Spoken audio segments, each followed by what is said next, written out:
Dang reng don lovin chun ni kan mang liama zan hoa lâu thimin zal na lai khum kan be kar la biak thei na ri riai riai changin fam khua iloyan ti rin a har kan tinge mai sakte kan vangai che em ihim tha isul nu kan thi ding thei lo nang ngai hian kian sai reng anen thei lo thei chang se rum khata siala noi le kanwa arem to silo mo fam dai rial chang to si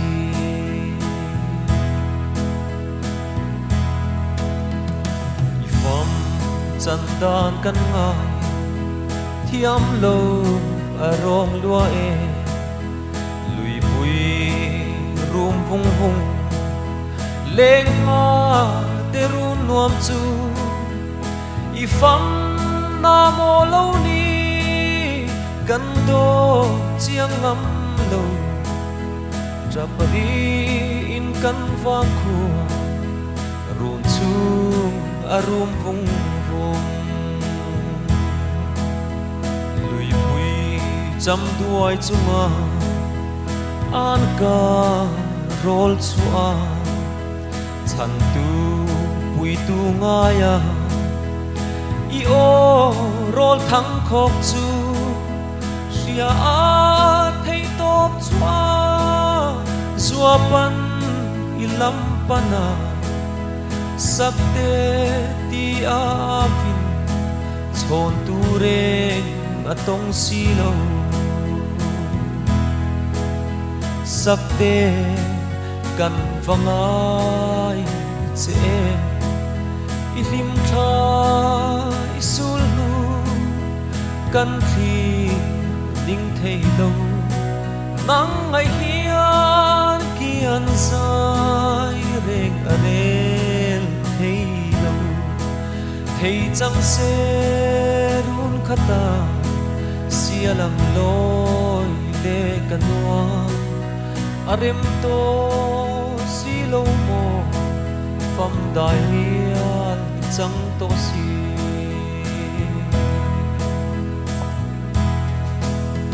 swapa ichunu nau te fil kan hai lua e run chu kan bela ton tu ri om silo kan la phal lo che fam kho pui loi turin min chen ma lua kan ti trả lại kan bang thei lo ilen rua lung tu ten izal na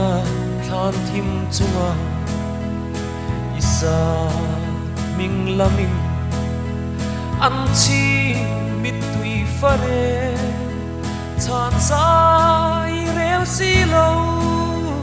an si nga hi leng la vang kho tual nu chuan le hi an nuwa masin sakte kan vangai che em ihim tha isul nu kan thi ding thei lo nang ngai hian kian sai reng arel thei lo thei chang se run khata sialang noi le kanwa arem to silo mo fam dai rian chang to si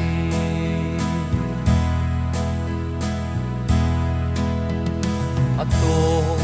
bera tan chu bia leya min chen ma la ngil ni kan nei long che isak ming adai chuang lo pham hoa kan loi huna ming lo mua kang che chu ti huna chuan in chen na ne na om to no sakte kan vangai che ihim tha isul nu kan khi ning thei lo nang ngai hian kian sai reng ane thei lo thei chang se run khata sialam loi le kanua arem to silo mo pham dai rial i chang to